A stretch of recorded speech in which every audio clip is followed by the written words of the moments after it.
Do you have back pain? Statistics show that 9 out of 10 adults do. It's the number 2 leading complaint in the doctor's office. Hi, my name is Mary, and I'm here to inform you on safe and effective ways to manage back pain. I've had back pain for almost 10 years now.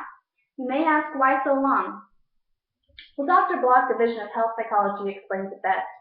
He says chronic pain may be perceived as a nuisance, something to be overcome in order to continue the activity. And this is the way I thought for a very long time. I thought this physical pain was something that I needed to mentally overcome. But the pain progressively got worse. So eventually I ended up seeing a specialist, and he told me I had early onset arthritis. Arthritis can be very painful. So he sent me home with pain medicine, and that was it. As most doctors will do, before a diagnosis even. But painkillers can have dangerous side effects, which we'll talk about in a minute. For now, I'd like to focus on safe and effective tips on ways to manage back pain on your own. These tips can be very therapeutic and often have more than one positive outcome. Even if you have little to no back pain, this still pertains to you, because if you have bad posture, for instance, then that could develop back problems later in your life. So good posture will prevent injuries. When standing, you should keep your chest out, chin in, and back straight. When lifting, again, keep your back straight, but squat low to the object. Don't bend your back over. When sitting, your back should be supported by the back of the chair. It might be more comfortable if you use a pillow or a rolled towel to put in between your lower back and the back of the chair. Keep your feet flat on the floor and your shoulders relaxed. If you sleep on your side, try putting a pillow in between your knees. This will put your spine in a neutral position. If you sleep on your back, put the pillow underneath your knees. This again will put your spine in a neutral position. But avoid sleeping on your stomach. And use a firm mattress. Changing your diet may also help you eliminate pain. Pain specialist Dr. Wendell says that minimizing foods that promote prostaglandin will reduce pain and help you lose weight as a nice side effect. Prostaglandin is produced by fatty acids or trans fats, so basically if you cut some of the fat out of your diet, it will help you reduce pain.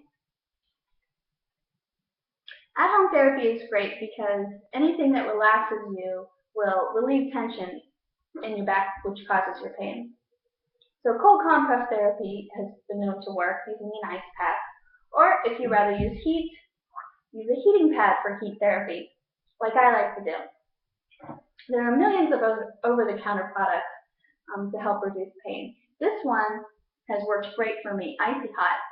You roll it on, there's no mess, and it starts working instantly.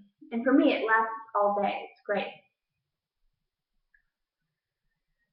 Yoga is another good way to reduce pain. If you strengthen your core muscles, it'll help support your back muscles. So actually any kind of activity is good, even if it's just stretching or going for a light walk. And any kind of physical activity will also benefit your health in general. The last thing you want to do is stay on bed rest though. It's counterproductive because it makes your muscles actually more stiff, which causes more pain. These tips, they're easily accessible and they're enjoyable. They often have more than one positive outcome, and they're cheap or free, which is great because people spend billions of dollars a year on pills and doctors and such. However, you may be more comfortable with an expert, a professional that knows what they're doing, like a physical therapist or chiropractor, for example, will have you do proper exercises for your specific condition, often manipulating the spine. They encourage healthy lifestyles in general. Last but not least, painkillers. Like I said earlier, they do have dangerous side effects, so I wouldn't recommend them. Dr. Antman, cardiologist and professor at Harvard Medical School, says they have been known to link to heart problems, stomach bleeding, and kidney failure. And like most drugs, they can be addictive, and your body can become dependent on it. And again, like most drugs, they have bad side effects like nausea, dizziness, and drowsiness, and you shouldn't drive on them.